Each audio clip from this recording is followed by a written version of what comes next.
Academy of Arts University's Urban Nights Update is next. Coming up, President Trump's threat to Democratic leaders and the country. They may be your best friend, but we've done the math to show you how much it costs to own a dog in San Francisco. And if crafts are not your thing, don't despair. We'll teach you how to make a gingerbread house.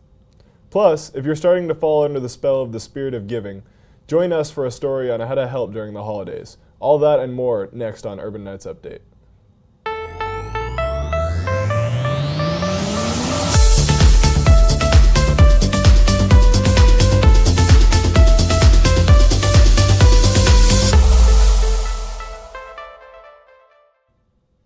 Hi there, thanks for joining us here at Academy of Art University's Urban Nights Update. Arun Palacio is sitting in with me. I'm Nick Conway and here's what's happening. President Donald Trump is threatening to shut down the government and is proud of it. The announcement on Tuesday began with a meeting between the president and the Democratic congressional leaders with media present. It quickly evolved into a blame game with Chuck Schumer and Trump trading accusations about funding for the border wall along the Mexican border. It ended when the president vowed to do whatever necessary to protect the country from what he claims are immigrants who are drug dealers and murderers. And he announced he would be proud to shut down the federal government if he can't get the votes to fund the border wall. The next budget deadline is December 21st. Butembo is the next country in Africa to suffer an Ebola outbreak, with the previous Ebola outbreak in 2014 killing more than 11,000 people before the outbreak was contained. The current outbreak has already claimed the lives of 225 people already. Butembo is a transport hub for the neighboring countries such as Rwanda, Uganda, and South Sudan. This makes containing the outbreak even harder since there could be goods that are infected traveling into other countries. Human-caused climate change is affecting the Arctic Circle like never before. According to new information from the National Oceanic and Atmospheric Administration, the unprecedented stretch of warmth is diminishing the sea ice and reducing wildlife populations. 2018 was the second lowest sea ice year, or the amount of Arctic Ocean covered in ice, since 1979. Harmful algal blooms, such as red tides, have affected the biodiversity of the region. While climate change isn't the only driving factor, it's a pivotal one that threatens animal life. Trump advisor Wells Griffith, head of energy and climate, was laughed at and interrupted by dozens of protesters in Poland. It happened during a global warming meeting about awareness and possible solutions. Griffith continued to promote the Trump agenda, promoting coal and fossil fuel, and their necessity as a primary source of energy. Most people believe that fossil fuels contribute heavily to global warming.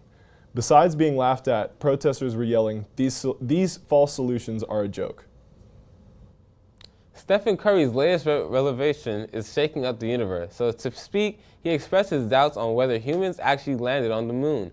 Following his disbelief, NASA offered a trip to the Johnson Space Center in Houston and a tour of the lunar lab. NASA also explained that they have hundreds of pounds of rocks from the moon, and he can see it with his own eyes that they did go to the moon 50 years ago. Curry has yet to respond to NASA's offer, but will be in Houston in March for a game against the Houston Rockets. The case of a popular Clemson running back death has been solved. C.J. Fuller died suddenly in October. Now the coroner is saying he died from a blood clot that occurred after his leg surgery in August. This clot traveled all the way from his leg to his lung, which accused him to have chest pains, slurred speech, and wound ultimately killed him. In his career at Clemson, Fuller ran for 382 rushing yards and a touchdown on 89 carries. Although sports can have many great benefits, many athletes get injured. Gonzo Rios reports on the conflict between being healthy and playing while hurt. Sports have been around for centuries, but the culture has definitely changed throughout the years. In sports, there has always been a knock me down and I'll get back up type of culture. However, for some, that culture can be an issue, especially when it comes to injuries. We have seen many injuries from youth to professionals. Some have come back stronger, and some have never been able to play again. Hava Turner gives us a better understanding of how the culture of sports affects athletes. I feel that people continue practicing or playing through their injuries and hide them from their coaches for many reasons. I feel that there's a lot of expectations and not necessarily intentional pressure, but it's there. So whenever I feel that I may have an injury that is serious, I usually play through it or run through it because I don't want to let down my coach, I don't want to let down my parents, I don't want to let down my team. I don't want to let down myself because I have my own goals. So I think it's just a bunch of things built up into one. After seeing how the pressure can affect athletes, why is it that they continue to make decisions knowing they're going to harm their bodies? Let's find out. Yes, I've been injured, and I can say that I've played through my injuries. One, because I've been taught to push through the pain, but another thing is, like, once your coach actually finds out that you're injured, that means he's going to be taking you out of the lineup, and that's something that I always try to avoid. And yeah, it can be harmful to my body, but it's to the point where I can, I know my body and I know where I can handle the pain or not. And another thing is, your teammates may think that you're getting out of conditioning because you're injured, and that's something that how it's always been, like sports culture, and that's what it's getting to nowadays. After hearing more about the culture of sports, it's clear that the standards are held high for the athletes, no matter what the case may be. In San Francisco, Gonzo Rios for Urban Knights Update.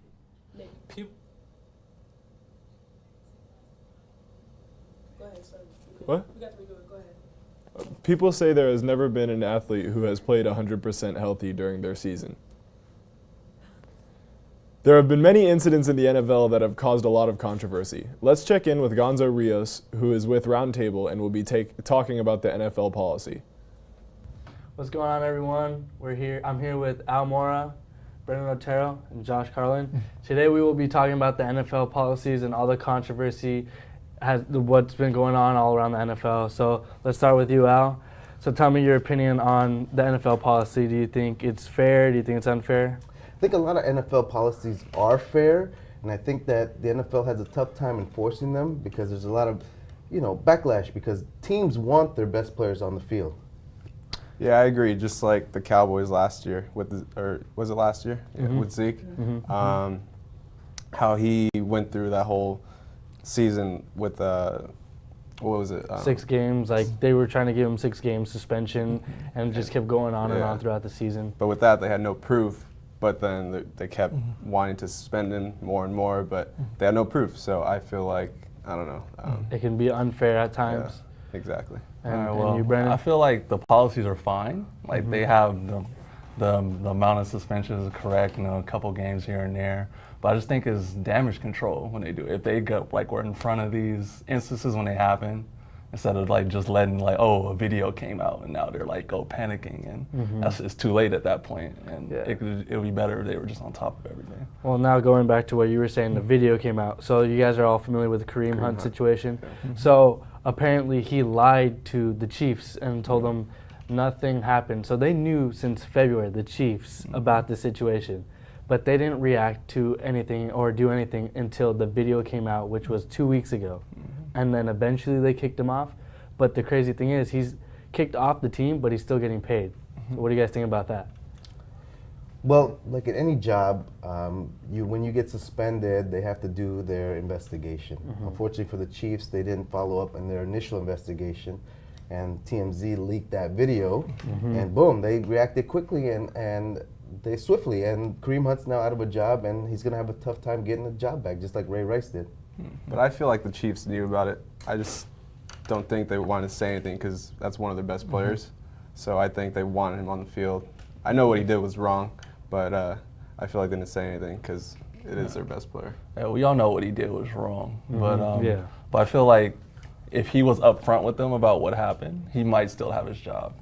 I feel like he didn't tell them the full story. That he kicked a girl when she was down or pushed her that hard. But I feel like he was still up front with him. Like I said, with NFL damage control, if he just was up front with it, he probably could have bettered his chances in keeping a job. Okay, yeah. So one last thing. Do you guys think the athletes are held to a higher standard than everybody else? Let's start with you, Josh. Yeah, I think so because, well, they shouldn't be, but that's what people view them as today. I feel like with the Kareem Hunt situation, I feel like if, say, a doctor or I don't know, any occupation, police officer. did the same thing, I don't think there would be taken as much backlash. Yeah, as backlash. Yeah. I disagree with police officers.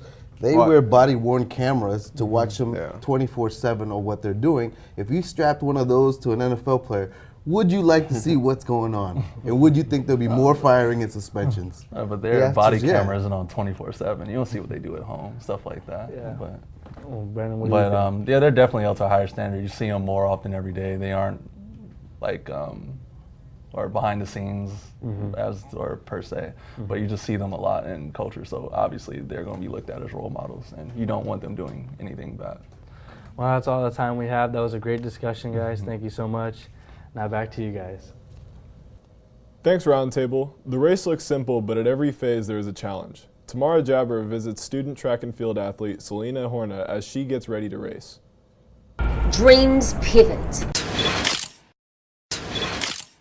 Hundreds of seconds. If they go wrong, it can be a disaster.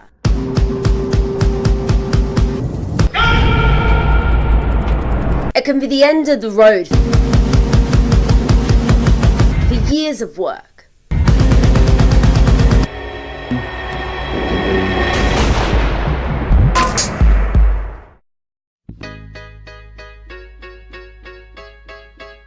Natural talent, mental toughness, nerves of steel. People don't realize what it takes to be a sprinter. Yes, of course, speed is one thing, but it's the brutal, mentally tough workouts that a sprinter endures day in and day out on these tracks that makes a winner. Hello, I'm Selena Horna. I'm a track and field athlete at Academy of Art University. I'm the record holder in all Central America and my country, and I'm number 2 in South America. My dream is go to the Olympic Games. I didn't even speak that language when I first came here. People used to say hi. I was like, what's that? Honestly, track for me is my whole happiness. I feel that growing up where I grew up made me stronger because from where I come from, nothing is easy. I realized when I was 15 years old that Panama wasn't giving me enough. We don't have too much support for the government. We don't have a track. We have one stadium that we share with soccer. We don't have a weight room where we can live. We don't have trainers. If you get injured, you just go home and sleep and hope the next day you're gonna feel better. Well, last year that I have a really bad injury and I have a whole year without running, I fell in a bad depression because I felt that I wasn't gonna be able to run anymore. My body got really skinny, I was really weak. All that work I had done for 10 years, it was gonna be all gone. January is gonna be my first track meet.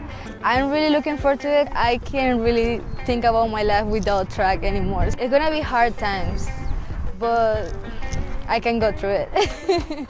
I'm Tamara Jabber for your Urban Nights update. Now, here's Angel Moore with an update of Academy Art Sports. Hello and welcome everybody. We have another week update filled with Art U athletics. Men's basketball with a dub over Notre Dame on the road. And it's track season, folks, as the art track team concluded their first meet of the season. Also stay tuned as more information about the women's basketball team as new faces join the squad in their recent matchup. All right, ready guys, let's get into it. In yet another game that came down to the final seconds, Academy of Art men's basketball took down Notre Dame de Namur 48-47 in Saturday's afternoon's Pac-West matchup. The win saw solid performances from multiple Art U players, but junior guard Dre Balatic led the Knights with a career-high 16 points while shooting an exceptional 8 out of 10 from the field and collecting 3 rebounds. From the opening whistle, the game was close and no team led by more than 3. Art U was consistent the rest of the first half and were able to jump ahead of 10 to 15. However, the Agros kept it close, 25-23. To open up the second half, senior Cameron center Niven scored on back-to-back possessions, extending Art U's lead to 8. The lead would not last long as the NU tied the game 40-40. A shot from Niven brought the lead back up to 1-4 Art U. Balatic capped it off by scoring the final 2 shots for the Urban Knights as they win 48-47 over the Agronauts. After the victory, the Urban Knights improved to 1-7 overall and 1-2 in the conference. For men's basketball, we will take it to women's basketball and see how it went for them.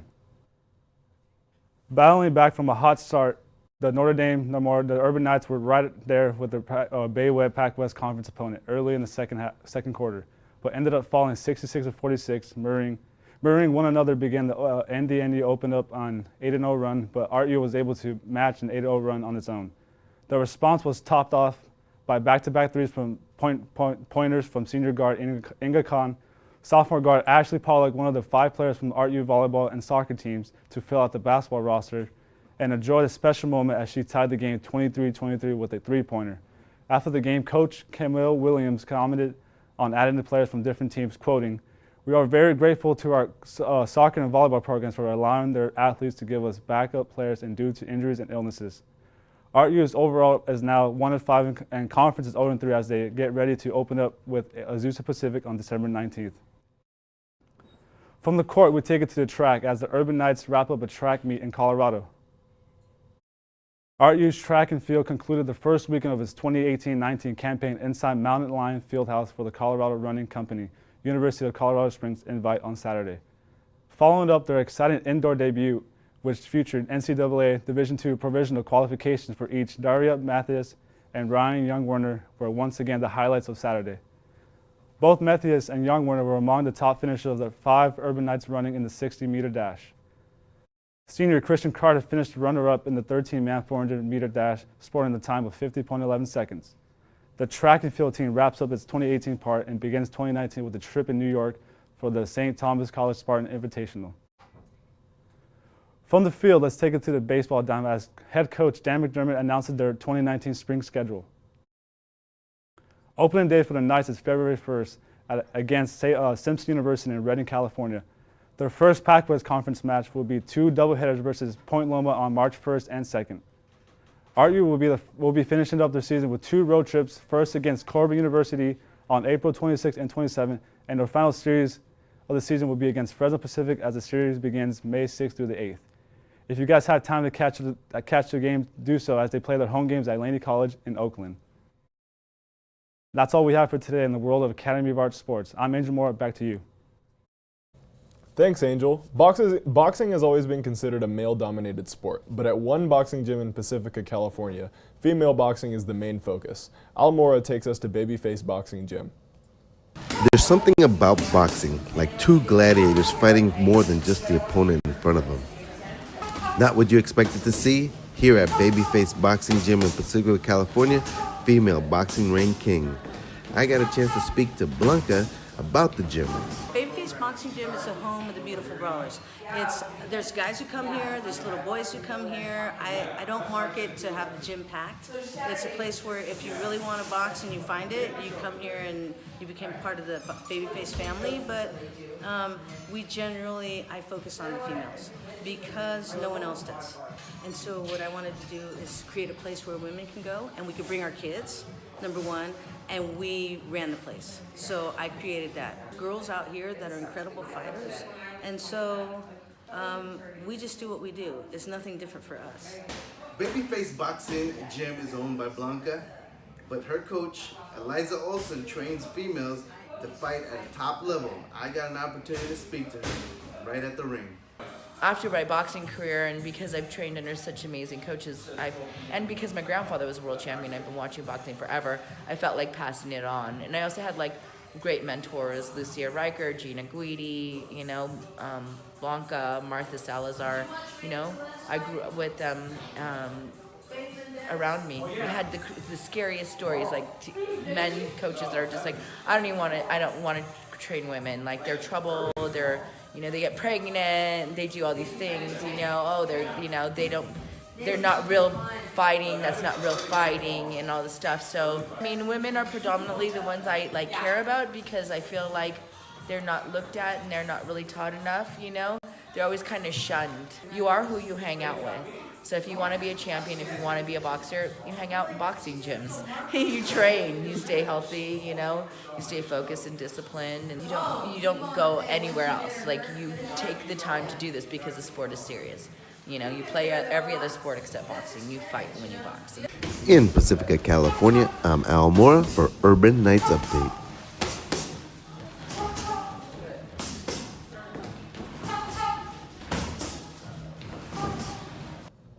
Babyface Boxing Gym has produced several women champions, and they are looking forward to competing in Puerto Rico this spring. Now we're going to Alina Sapphire with our entertainment segment for the week. Thanks, guys. This week has been one filled with entertainment. I'll start us off with the new trailer for the highly anticipated Avengers Endgame. The direct sequel to Avengers Infinity War, Endgame, is set to be released April of next year. Now let's see what the Avengers are up to.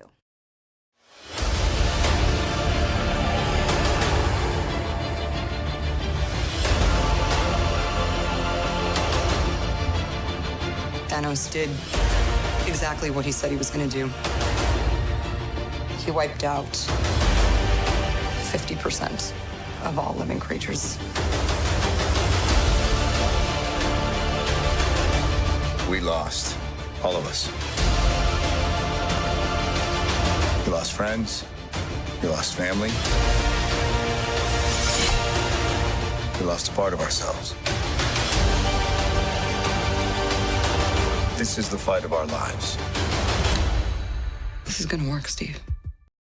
Well, Thor's in it, so I'll be sure to see it.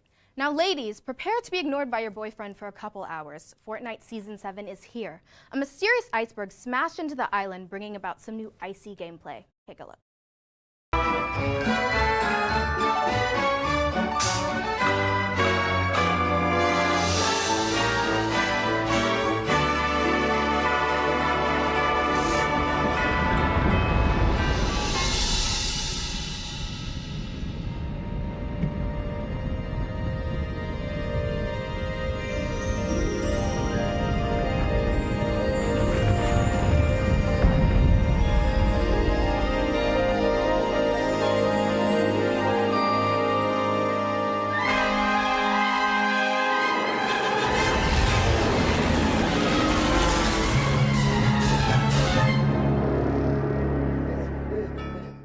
Now, speaking of icy, Game of Thrones has released the official teaser for Season 8 titled Fire and Ice. This is the final season of Game of Thrones, and it's slated for an April release.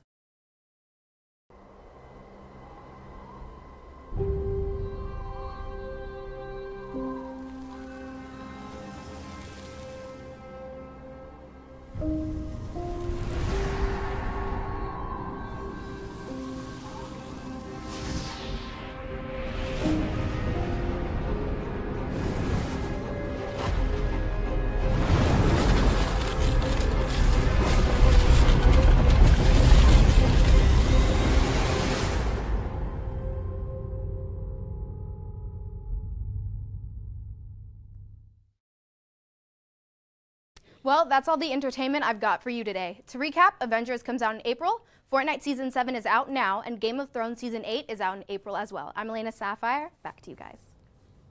Thanks, Elena. For those people living in San Francisco and own a dog, are you thinking about getting one? How much do you think it costs to maintain a dog? Victor Ruiz tells you how much.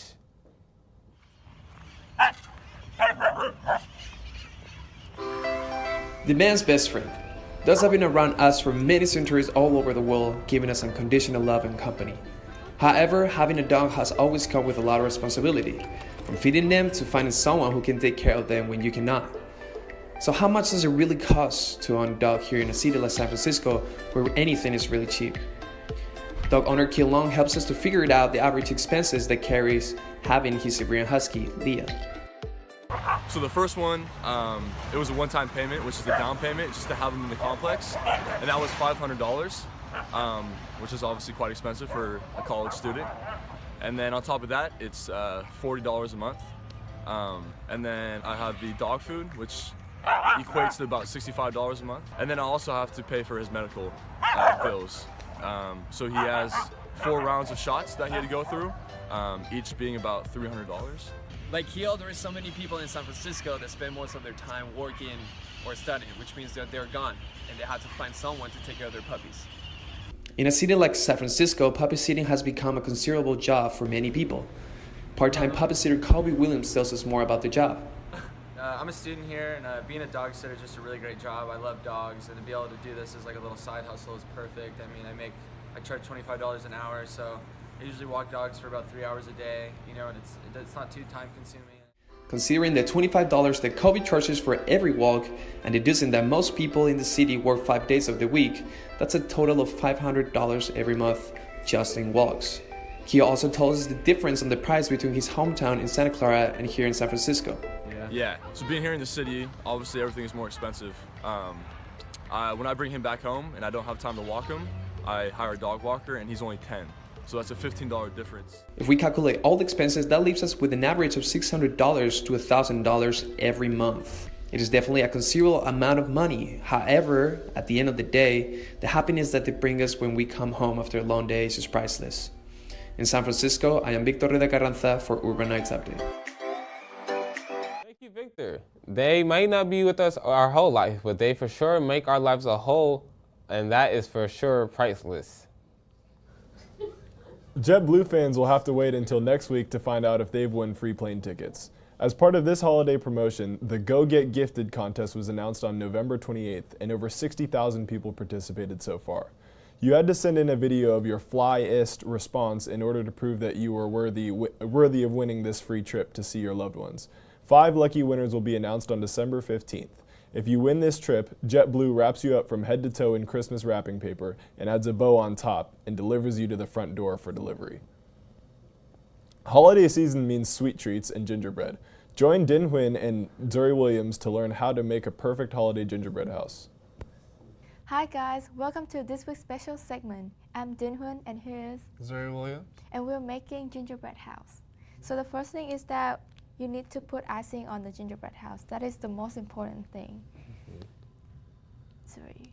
Looks like she's gonna start on this roof. So Yeah. like, personally, I like to put, gumballs on top of my roof just because like that's just a personal preference, So I'm just gonna go ahead and just spread these all across the top. I'm gonna put some icing on the roof. Looks really good so far. Oh gosh. Oh no, don't fall. Don't fall. Stay there. Yeah. There you go. Just spread these all around the little outside of the roof. Yum. Spread all the candies onto the Did you say yum? Yum. Yum. I'm gonna try to make this look real pretty. Oh gosh, don't fall. Stay there, please. Don't fall, don't fall. I think, yeah. There you go. Maybe we can put some of these smaller ones on top since the bigger ones are falling. That's why you have a number of different candies for things like this. And you need to put more icing.